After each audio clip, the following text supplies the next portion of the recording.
All right, colleagues, what do you think? Should we get going right now? So once again, for those that have just joined in, a very warm welcome to you. This session is going to be about board meeting 37 and the GCF insights that we produced in relation to the board meeting. It's my great pleasure to welcome you here today, along with my colleagues, Beverley, Salmon. Warm welcome to you. First time on our webinar. Marijan Gajsak, I think you've spoken on one before, but it might have been quite some years ago. And Irina Hauler. Irina's going to talk us through the GCF insight. Yeah, you've been seeing my picture here on the slides. Just a very warm welcome to you all. My background, I set up ECO 23 years ago, but it's not me that's built the company, it's our great team. It's been a very busy year for us. We're specialized in climate finance and development, but our environmental impact is really critical to us, and environmental and social impact. We've been a B Corp for many years, but our team had a really thrilling time. Just a few days ago, we've been given a highly commended award, which I'm holding up here. I'm not sure if you can see that very easily, but it's highly commended at the Sustainable Business of the Year Award at the British Business Awards that took place just on Tuesday. And our company, was selected as a sustainable company amongst, I think there were more than 2,000 applicants for that particular award. That's exciting for us. Really, our focus is on the technical expertise that we provide to help clients solve climate adaptation and mitigation challenges. Please do introduce yourself and participate as we go along. You'll see that you can post comments in the chat. Many of you have done that. It's great to see you. Hello, Karabi. Warm welcome to you. Please do introduce yourself there in the chat. We also have a questions tab. You'll see next to the chat tab, there's a questions one. That's the best place to put questions. When you put in a question, other people can upvote it if that's something that they share, and we'll actually give answers during the session using that question facility. If you put it in the chat, that's okay, but we'll probably transfer it across into the questions tab. And we also have a number of polls along the way that are available, so you can respond to the polls. We've got 2 polls, I think, that are launched at the moment, just to gather some background, but we'll also talk through some aspects. Oh, Mohammedia, you're mentioning that the MENA is not in that list. I think, yeah, we don't have a separate Middle East area and North Africa. You'll either need to choose the Africa one. Oh, it's been added actually.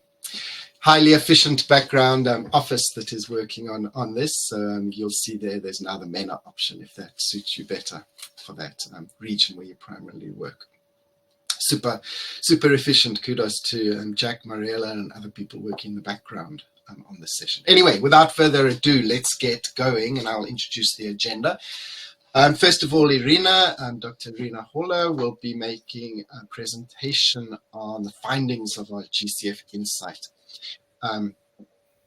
Irina is senior consultant at ECO with 15 years experience in climate change adaptation, focused in on smallholder agriculture, and is really passionate about identifying solutions to address the needs of vulnerable people. Irina, I'll hand straight over to you to take us through the GCF insight. Thank you so much, and welcome all to this webinar. So I will be presenting on the GCF Insights report findings, which is an initiative of ECOS, and the report is focused on 5 common challenges in GCF project building.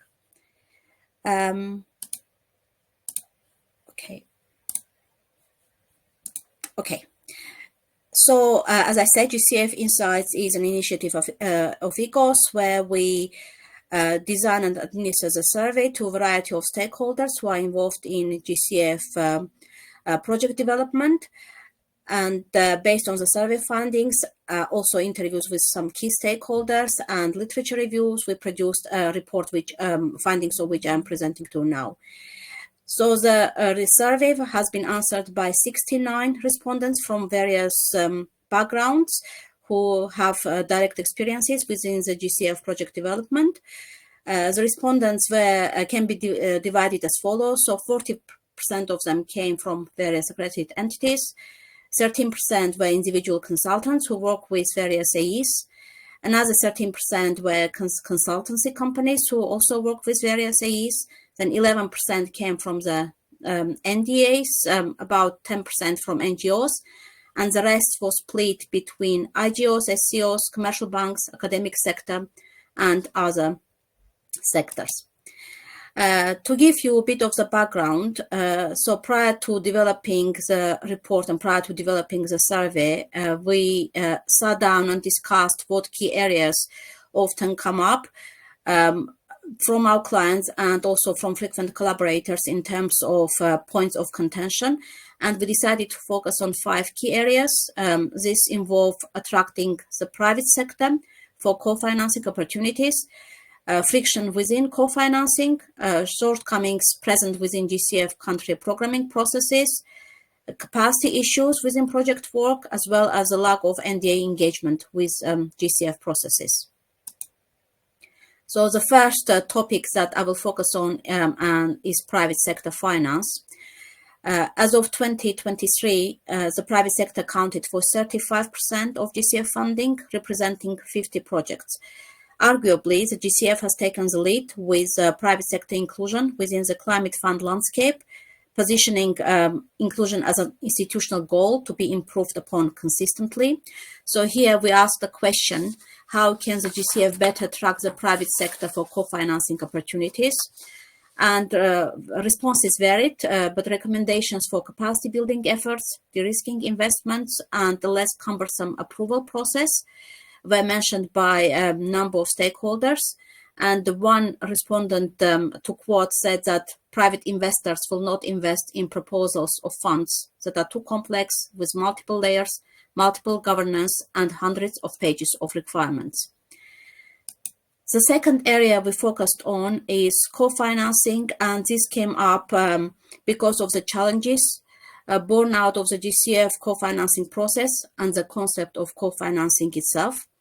Our respondents here raised several concerns, including confusion about what can be counted as co-financing, not enough in-kind co-financing offered, as well as not enough co-financing sought from various sources. And one quote here from a respondent is that the GCF could offer more detailed guidance and support on its co-finance requirements and the methods to secure it. The third area discussed within the GCF Insights report was focused on country programming. In both our preliminary research and first-hand experience, we have seen a wide variety of stakeholders taking issue with the GCF country programming process. So here we ask the question, what are the main shortcomings experienced within GCF country programming? And 33% of respondents reported lack of consideration of funding sources other than the GCF. Arguably, this is an issue for the NDA itself to confront. However, in many cases, the NDA has lack of capacity and experience difficulties engaging with, for example, other stakeholders or sectoral ministries to be able to address this issue. 30% of respondents reported country programs having little impact on projects selected for funding. And again, this could potentially be rectified through better alignment of country programs and GCF priorities, brought about by awareness building through the GCF itself. And finally, 20% here reported a lack of integration with accredited entities as a main shortcoming experience with the GCF country programming process. And one quote I have here is that the GCF must ensure that the process is fully participatory with AEs, NGOs, and CSOs. The fourth topic discussed in the GCF Insights report is one on NDA engagement. Through our work, we have seen that NDA often beset by a lack of capacity, staff limitations, and small operational budgets. The question we asked in our survey was on the main barriers that might prevent NDAs from successfully engaging with the GCF. As you can see from the slide, 82% of respondents reported capacity constraints, followed by complexity of GCF processes, by bureaucratic barriers, lack of awareness, lack of funds, and finally, the GCF's lack of alignment with national priorities. And what can be done to address this? So we, based on the findings from the survey and based on our own research and on our knowledge, we have developed 4 key recommendations on this that could be implemented to address issues with NDA engagement. And one is around needs assessment to identify the specific knowledge gap and capacity constraints of the NDA. Another one is on developing training workshops and seminars, which can cover topics such as project proposal development, climate finance and management, accreditation processes, and fiduciary standards. Another recommendation is on providing technical assistance to support the NDA in addressing specific capacity gaps. This could take a form of, for example, expert consultations and mentoring. And finally, we suggest introducing exchange programs where the NDA will have practical exposure to things such as study visits to GCF-funded projects to improve their understanding of GCF processes. And the final topic we discussed in our report is that of capacity. Capacity issues are always cited by various accredited entities or NDAs that we work with. And the question we asked here is what leads to lack of capacity in GCF project development. So the responses we got here were related to lack of experienced team members, lack of climate finance knowledge, lack of resources, lack of time, external pressures, and lack of training. And we asked a follow-up question as what can be done to address these capacity issues, and there were various recommendations that were brought forward by the respondents. And one of them was on improving capacity buildings and FP development training that should be done by the GCF. One respondent mentioned getting around the no objection letter because it is almost as challenging as developing an FP itself. The GCF can entertain a more proactive and responsive approach at the design and formulation stage of a project. And finally, GCF can build a proposal process that is less cumbersome and more aligned with international standards. Looking ahead, so overall, as you would have noticed from my presentations, the central themes that these results revealed was a challenge of access and capacity. The GCF has a unique potential and it has a real competitive advantage in a landscape that is increasingly crowded by other finance providers such as MDBs and bilateral donors. So what can the GCF do? Here we have 5 key recommendations in our report. One is on increasing engagement with the private sector and government. Another one is for GCF to provide more clarity and less complexity in terms of the funding access process. The third recommendation is developing a dedicated capacity building program that can be accessible for all and accounts for differentiating needs. The fourth recommendation is increasing grant financing capacity, especially for climate vulnerable nations with low debt carrying capacity.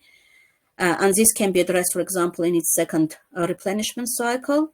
And the final recommendation is that the co-financing process should not be seen as a one-size-fits-all, and all the different needs of countries should be accounted for in this.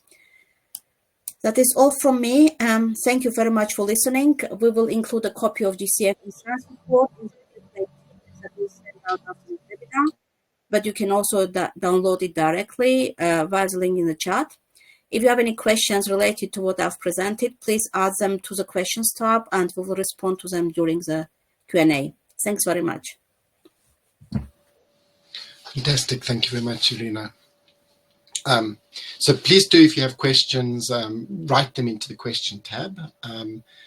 We are going to share the presentations through the replay kit that we will be putting on in a short, we'll be sending out after the session. So you will get hold of the presentations and the recording, and you can access the GCF Insight report itself easily from the link that's just been shared through the chat. All right, so yeah, I am now going to hand over to Beverley and to Marijan, let you make a brief introduction of yourselves.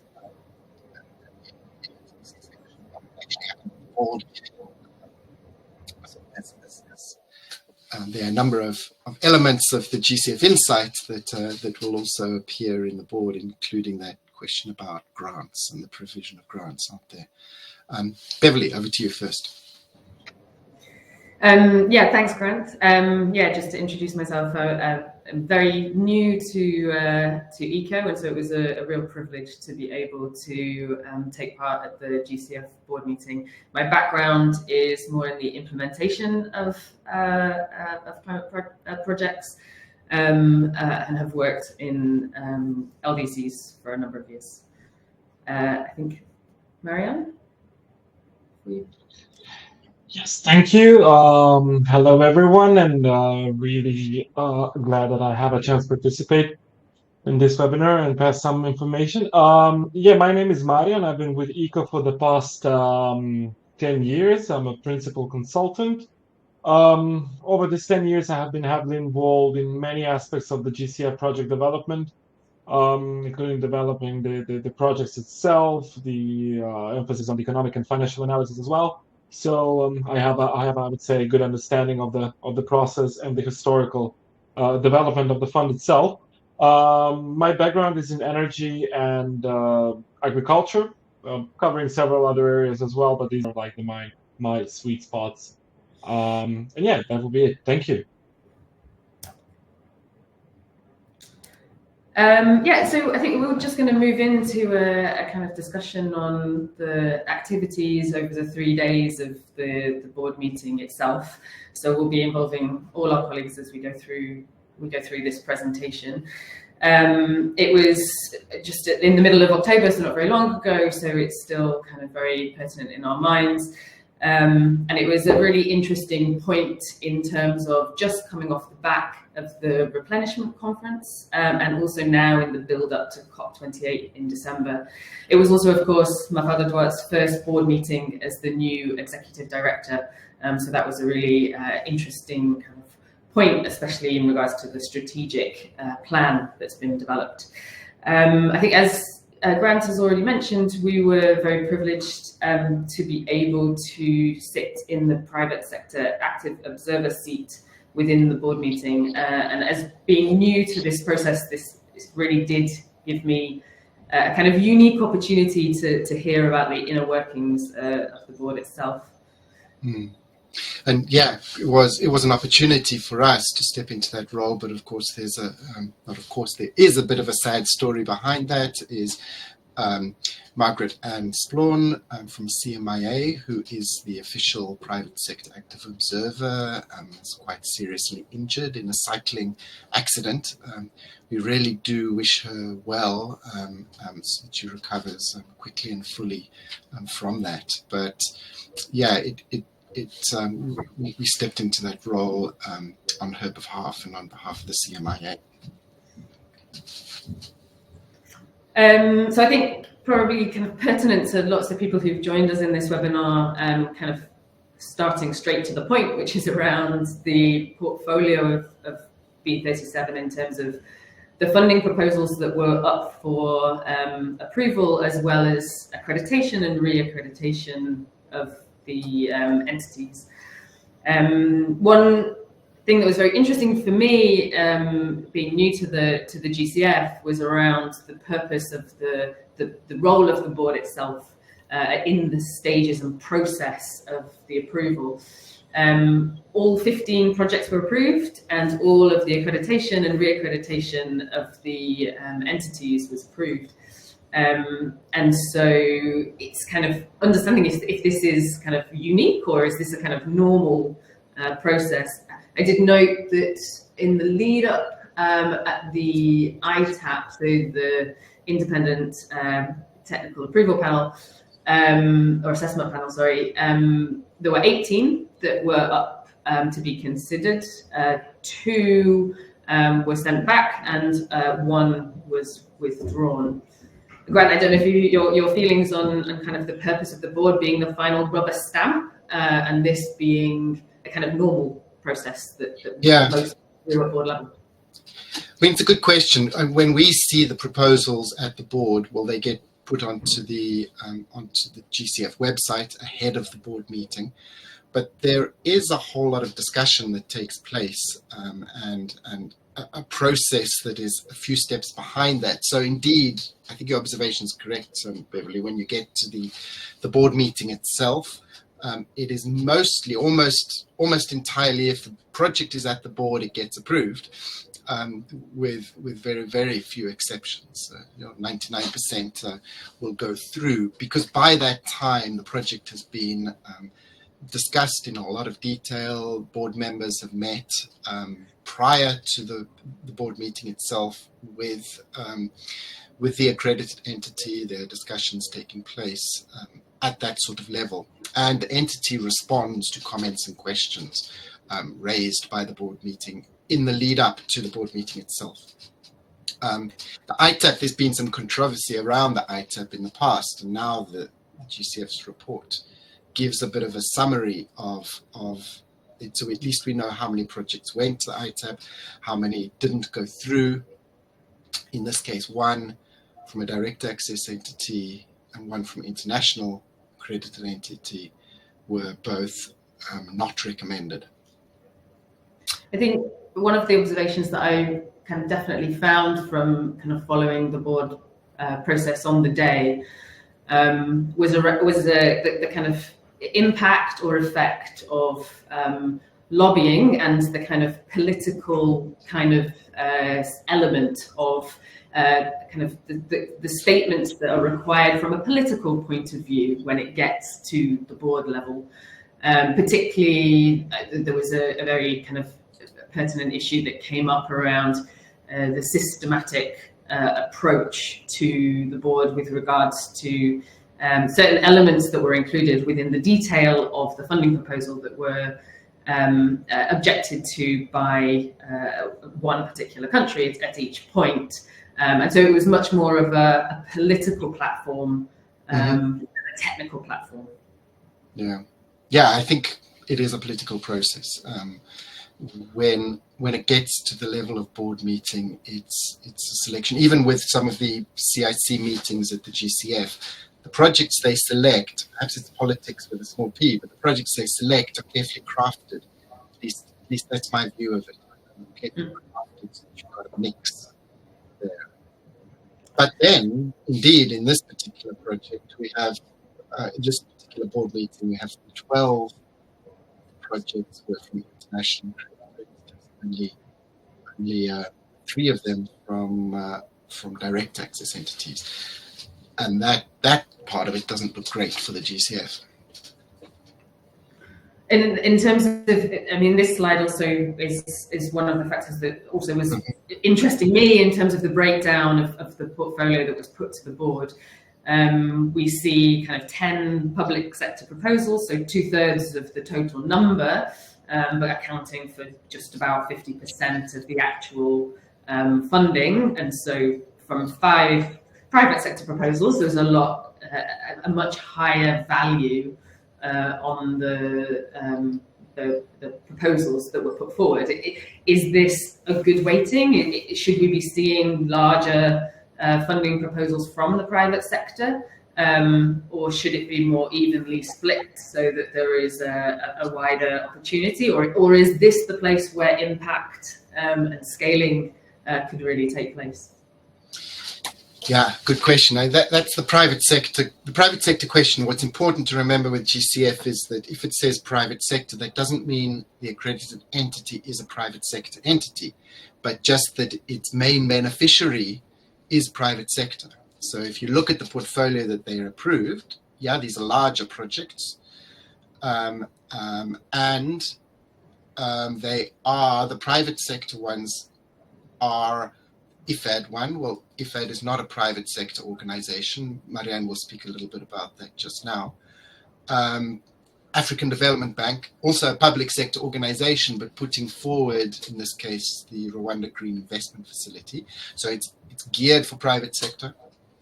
CAMCO project, CAMCO is private sector fully, and the MUFG Bank project is also private sector one. So yeah, one can see that even then the private sector projects are not brought forward by the private sector. Your question perhaps is that an issue?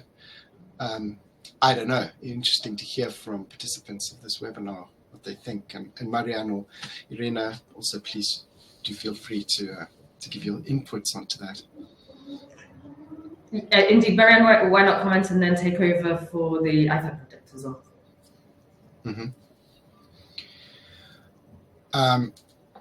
Yeah, Stedmore, I see you've just asked us a question around the possibility for securing funding from GCF for renewable energy and carbon capture initiatives.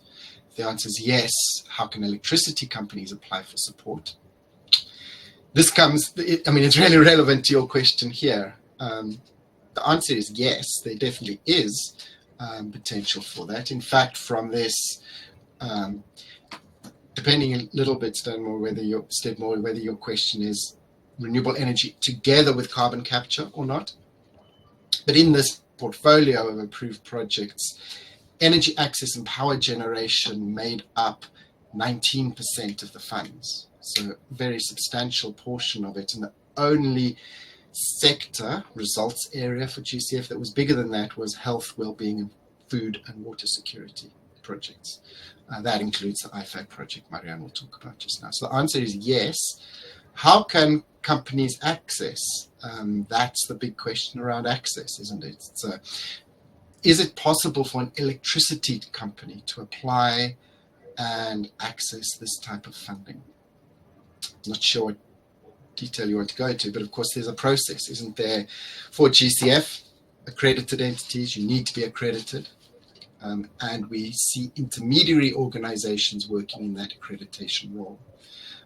These could be Ministry of Environment of Rwanda, for example, Land of 1,000 Hills, as you mentioned, Jean-Claude.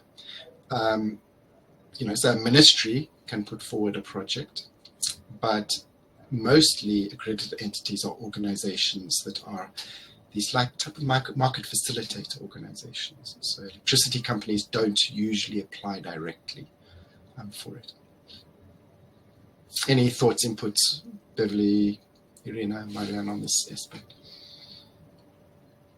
We can go into more detail on that if you like after a bit later, but I'm going to mark it as done answering here. Stedmore. Marijan?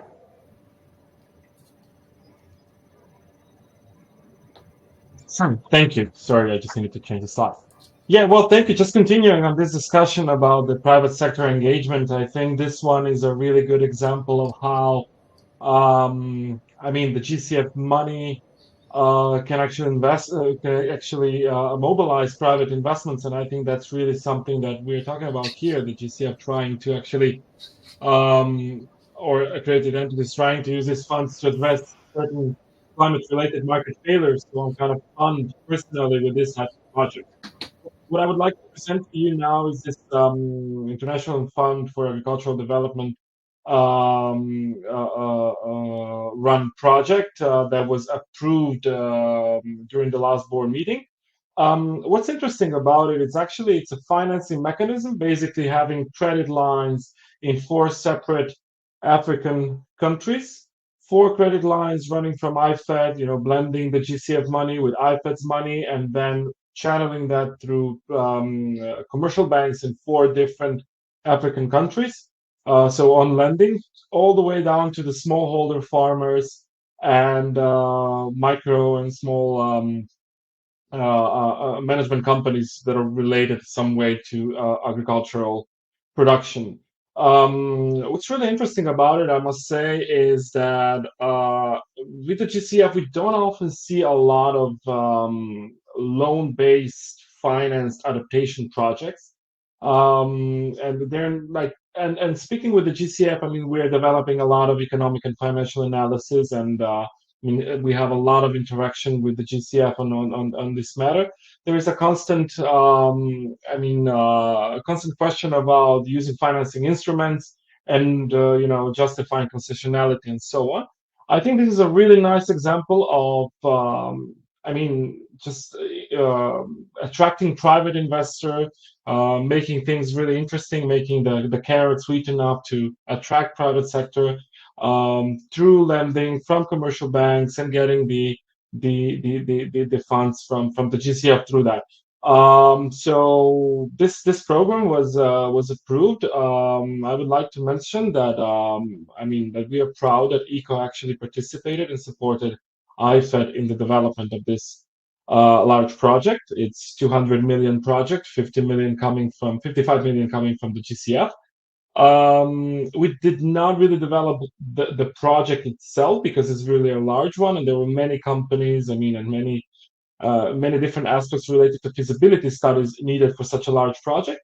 What's interesting, we were actually engaged, and I led the team of national and international projects in several African countries. We actually did demand and supply analysis. So what we basically did, we were the ones who actually measured, gauged the interest from the private sector for such a mechanism, both at the bank level, so commercial banks, but most importantly, the final beneficiary level, smallholder farmers. So it was really interesting to have such an exercise to really deep dive into this interest and really presenting the project itself, and then seeing if there is an interest. My conclusion and the conclusion of the study really was that there is always an interest. There was a lot of interest, meaning the private sector is always interested in such things if their needs and the terms are really affordable, like in the case of this one. And this really showed a good pathway, I think, for projects in GCF projects in other areas of the world where the grant-based financing is still dominant.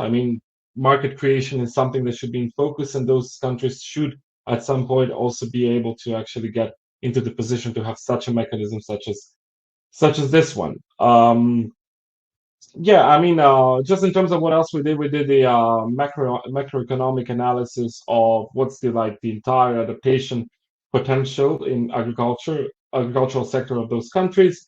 That was included into the project documentation, into the application, and it really helped the project. We had a really fruitful discussion with IFED. And we are very proud that in the end it got approved, and really looking forward to hearing about its implementation. Yeah, thank you. Thank you, Marijan. Yeah, there was some really interesting projects within the portfolio that was brought to GCF, and it was fascinating to look at the details of many of those. This kind of sits within the kind of bigger vision, the broader goals of the GCF. Obviously, getting the funding proposals approved is such a huge part of it, but there was lots of discussion within the board meeting around the different elements and modalities of the GCF, and how that can really support leading into getting these projects funding proposals approved. Obviously, as mentioned already, this was just on the back of the replenishment fund, where 9.3 billion has been pledged. The GCF had set up 3 different scenarios in the preparation for the updated strategic plan. And so with the replenishment fund, they're now using the mid scenario of 12.5 billion. And what's interesting I think is kind of this building into this kind of what seems to me to be a very huge target of Mafalda's of 50 billion by 2030, and how to really be able to kind of reach that target and where that kind of energy and effort should be. I think if we'll do the poll and then we can have a discussion together on that. I think my colleagues are helping with the poll. I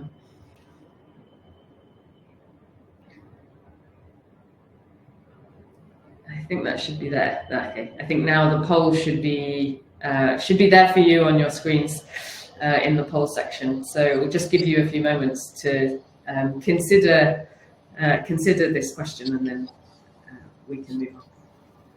Yeah, so what do you think the focus should be in improving GCF and delivering on this strategy? Readiness and preparatory support. You can just vote on the polls tab there. Specific programming areas. Achieving this balance, mitigation and adaptation. Alignment and cohesion with other multilateral climate funds. Financial mechanism to scale. Beverley, what do we actually mean by financial mechanism to scale? What is the discussion there? Well, there were lots of different elements discussed in terms of the details around the weighting of projects around kind of grants and loans, or concessionary loans, and how useful different elements can be, which is also something we have in the slides later on, but it's something that okay. That can help.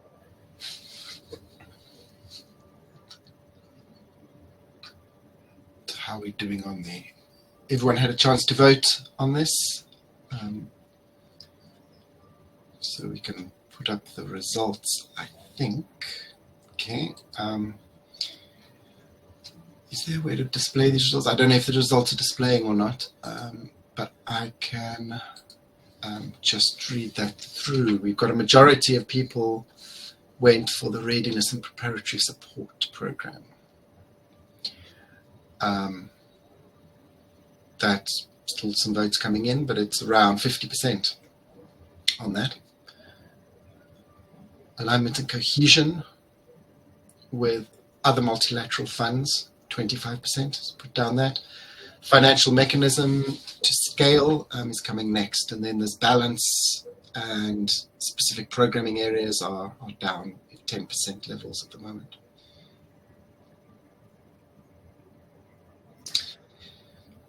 Yeah, it's really around, is it around GCF's capacity, or is it around GCF's mechanisms? Because Irina, you were making in the GCF Insight presentation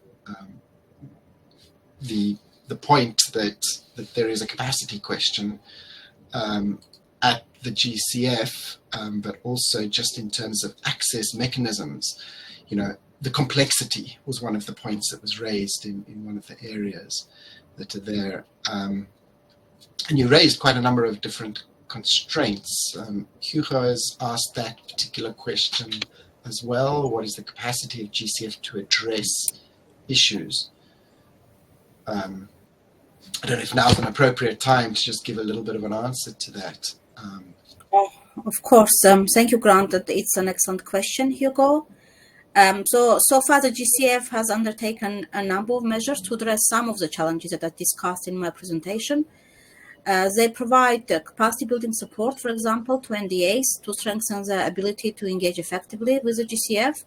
And this may include training programs, workshops, technical assistance to enhance the understanding of GCF processes and requirements. And a lot of this is done via, as you said, third parties. So it can be specialized consultancies such as ECO, who are directly working with the GCF and with the NDA and with the AEs to address capacity building needs of the country, of NDA.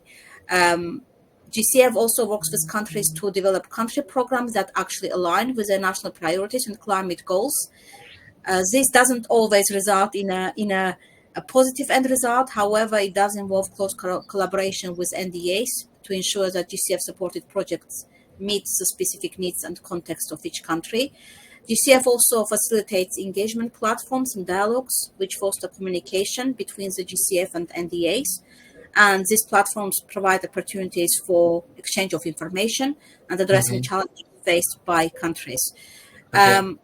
However, I mean, these processes are not always very efficient and effective. And of course, more could be done to address these challenges. And the issues such as complexity of funding application process, which are raised, and the issue of co-financing is something that needs to be addressed within the GCF itself. Yeah. I hope that answers your question. Yeah, thank you. I think it's quite comprehensive there. I mean, the reason I'm raising it now is that you've got these, where should the focus be, and readiness, preparatory support is one of the items on this list. And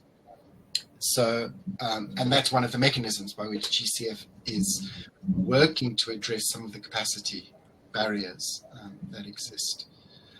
Mohammed Asfour, you've asked around this achieving 50-50 adaptation mitigation. This is in GCF's founding documents. So basically, GCF has an obligation to balance its funding 50-50 of the projects that it delivers. And I think the rationale for that is that, in fact, adaptation is often overlooked. Mitigation projects are theoretically easier to bring forward, and therefore a lot of the funding from some of the funds really flow more quickly and more easily into mitigation. So this is putting an obligation on the GCF to bring a balance. But yeah, in our poll, we didn't get a high level of voting on that, and I think that's accurate. I mean, that balance doesn't actually influence whether GCF will be able to deliver on the strategic plan.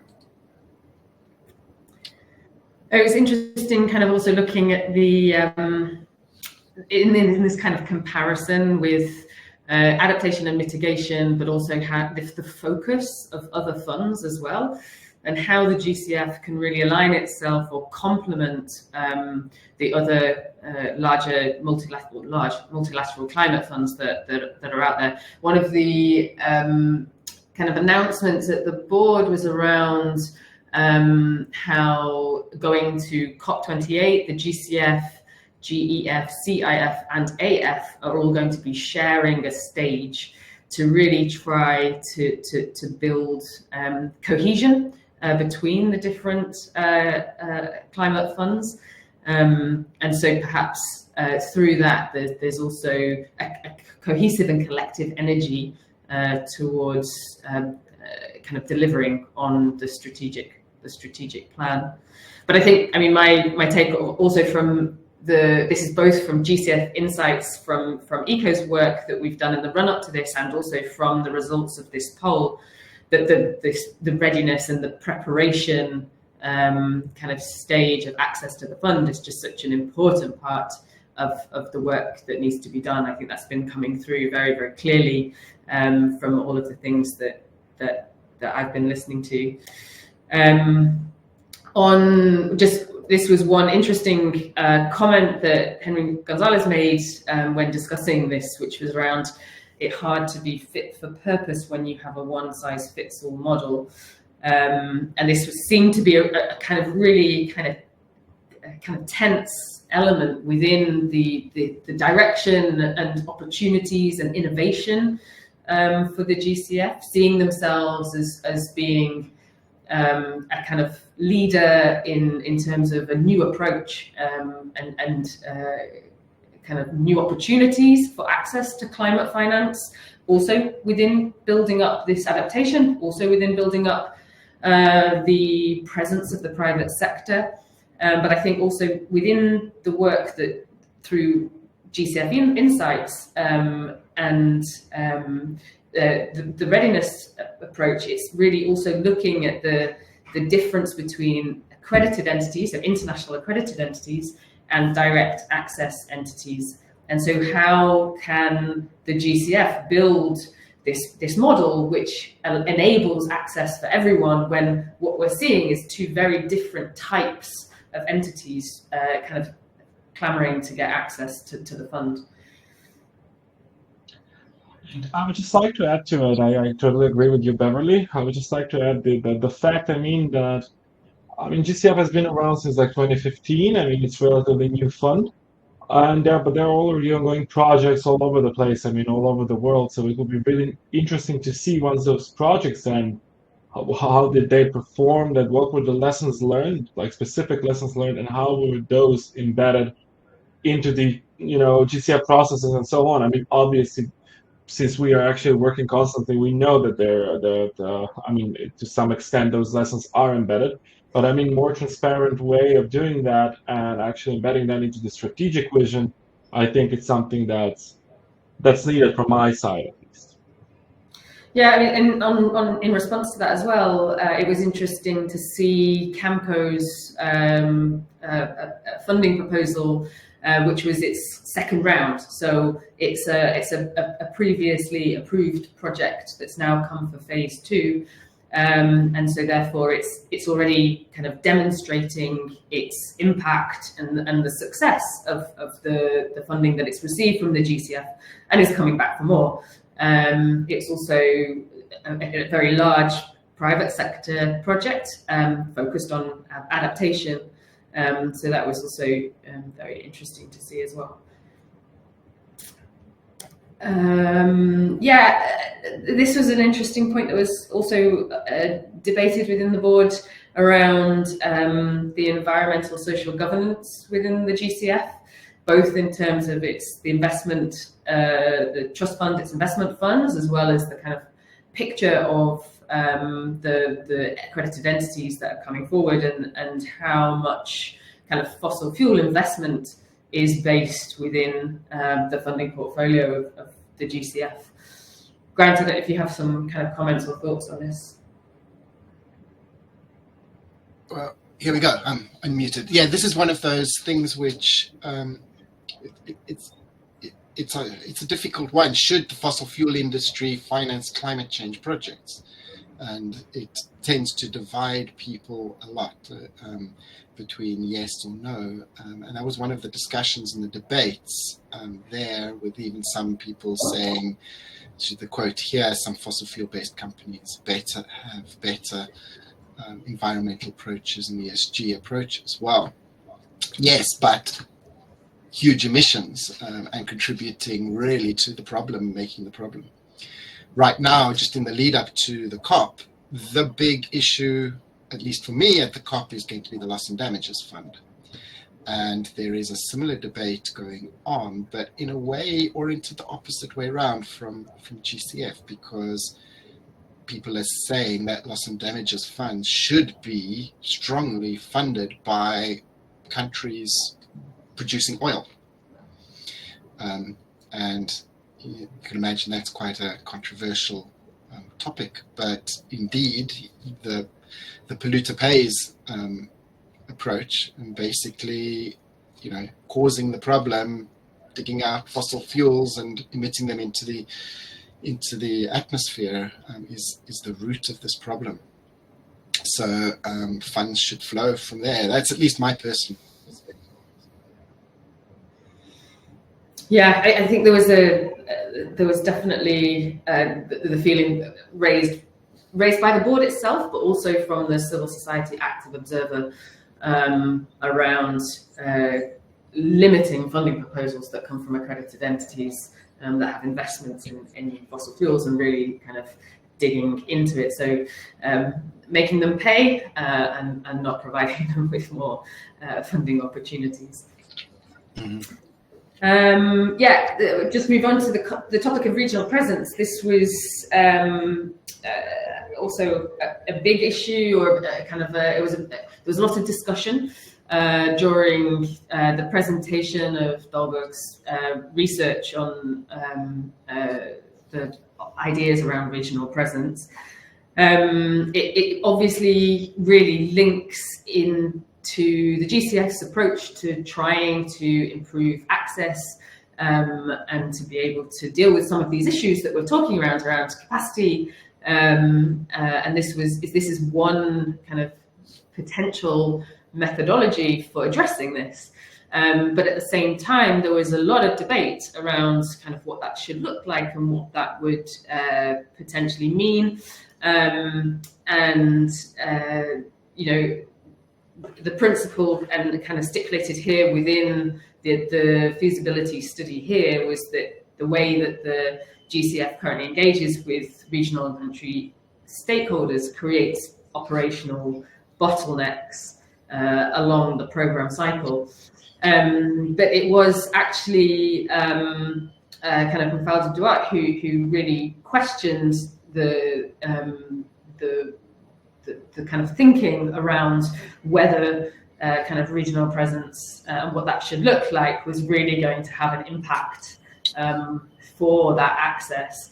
They proposed 3 options within their feasibility study. One was based on kind of personnel secondment, so really just basically working through network and not having a legal presence. There was the outpost idea, which is regionally based staff, but still reporting to the Secretariat.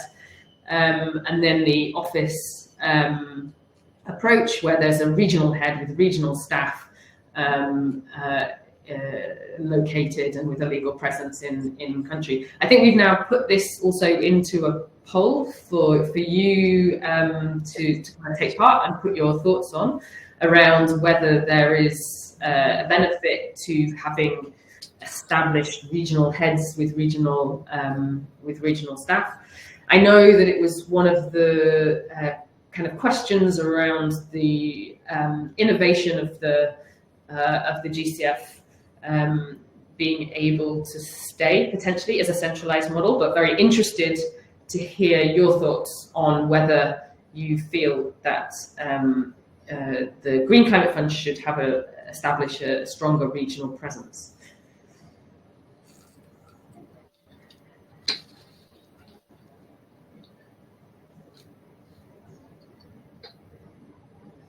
So hopefully you're able to take part in the poll. Grant, I'm not sure if you can see the results again. That would be helpful. Yes, so far there's still quite a few people voting at the moment, but it's neck and neck between 2 of the options. Please put in your votes and I'll reveal all in just a moment. Yeah, in a way, GCF already operates in the I suppose it's network approach, because when we work with regional project, are they called managers or officers? They're based very often, at least a lot of the time, in the regions. I know for Africa, the person is based in Sondo in Korea, but with Caribbean, in the past at least, there's been a person traveling around and spending a lot of their time in the region itself. So I wonder. Yeah, well, the results are coming out that the vast majority of people are, not vast majority, actually again, 50% are down for office, establish a regional head, regional staff reporting. Around 30%, the outpost, regionally based staff reporting to the Secretariat, which is somewhat emerging already. And then the personnel secondments, that's a more complicated one. To where would you second without distorting the market? Our participants in the webinar of 18% have put it down to that. I don't know what mechanism it is. I suppose you get seconded to where? I think, one of there were many discussions around this, particularly around what constitutes a region, what languages, the number of different languages that are spoken in the different regions, and so how can you ensure kind of an equitable presence if you're establishing regional offices, and the vast scale of many of the regions, not just in terms of multiple different languages or different countries, but just the kind of location. There was a lot of conversation on time zones even within one region, but of course that's a different situation when considered with Zondo and the actual location of the Secretariat of the GCF at the moment. But yeah, Mafalda, she really asked the question whether regional offices would really help that access, and compared it that kind of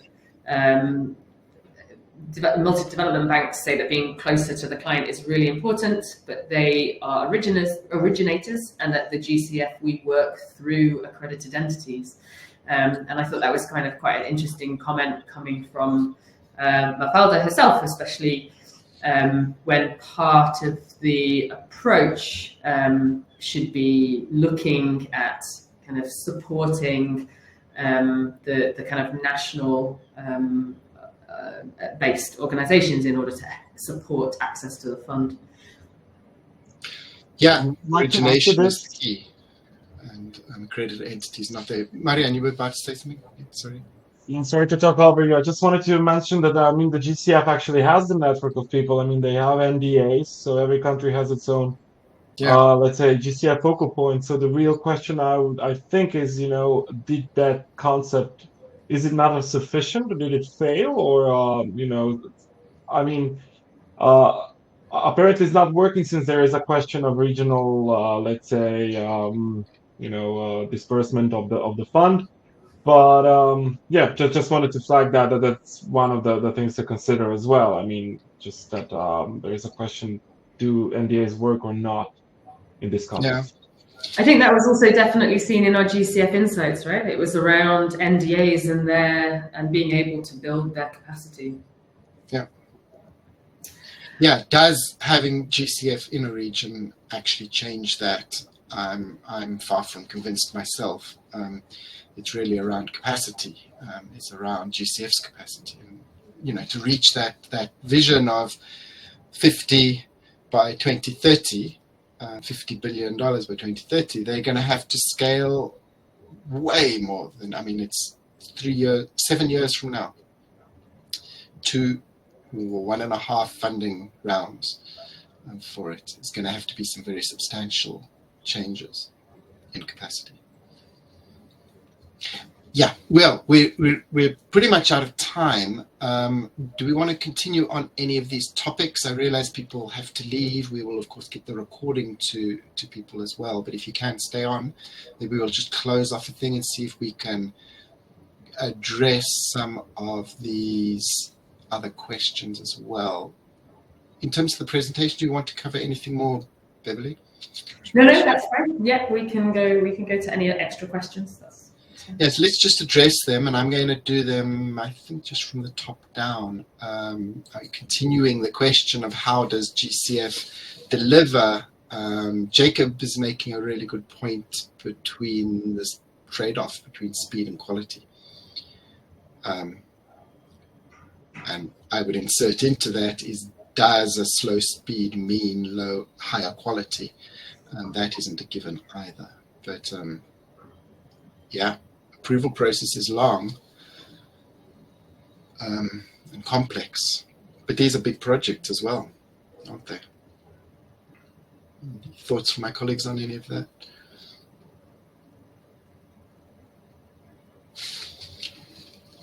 Okay, let's leave it at that. Yeah, can they? It's a really good question. I don't have an answer to it. Projects do take a long time to get through, and I know that frustrates private sector a lot. But where do you access, $10 billion of funding, which doesn't take a long time? Doesn't it take a long time outside of the GCF to access, not 10 billion, I mean $10 million? These are substantial amounts of money that are being applied for, maybe even $50 million. So there's a lot of paperwork to do for that. But yeah, I can see that's resonating with participants here. Approvals take a long time, but there is also a due diligence question. We do see funds going in cycles to some extent. They complexify and then they simplify and then complexify. And GCF is still in the increasing complexity phase. Juan Carlos, we've answered you in writing, but just to mention that we love doing training workshops and doing something more related to theory of change. My colleagues have given you the link to a previous webinar we did on that, but we love doing that training, and there will be lots more, so keep your eyes open for that. Nilam is asking about readiness and questions. Nice to see you here, Nilam. What is GCF in its bag for readiness activities under the new strategic plan? Do you have a view of that, Beverley? Well, I mean, it was the readiness was kind of part of the debate, particularly on the first day, in terms of what improvements that they can make and how important it is in terms of the details around the finance. I think they were doubling the financial support for readiness. And looking at other mechanisms around capacity to be able to support its kind of usefulness and being able to have an impact. Yes, indeed. We're doing all we can also to build up readiness of countries to access the finance too, but it sounds like from GCF we need to do more of what we're doing, that's in the new strategic plan for readiness. We got another question right near the beginning from Munashe. What extent does a country's sovereign debt have? To what extent does a country's sovereign debt have a bearing in a project being approved? I've got some insights on that, but if any of my colleagues want to speak about it, please do. Essentially, the loans that GCF provide to countries are not counted, in my understanding, as part of a country's overall sovereign debt, but a country may itself take this into account. It's not a loan to the country. It is almost always a loan to an accredited entity that has got an obligation to pay it back. This is in most cases. I don't know, for example, with the Ministry of Environment of Rwanda, where a ministry is an accredited entity, whether if they were to take on some debt obligations, this would be the case. But it's not generally the case, and I don't think Ministry of Environment Rwanda has that mechanism available to it as an accredited entity.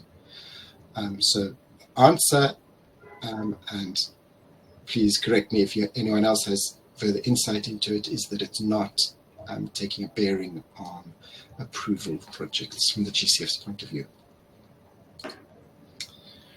Right, fantastic. I think we have got through all the questions. We will, as always, send out the replay kit, and that will contain the recording. And it'll contain presentations, so please keep an eye out for that. Please feel free to pass that on to other people as well who may be interested in this, and please don't hesitate to contact us. Thank you very much, Beverley. Thank you, Irina. Thank you, Marijan. Really appreciate all your inputs and insights into this, and a great big thank you to everyone that's taken time out to participate in this session. Really hope it was useful to you. Please do get in touch if you have additional thoughts, questions, just like to chat about things. Thank you for your participation.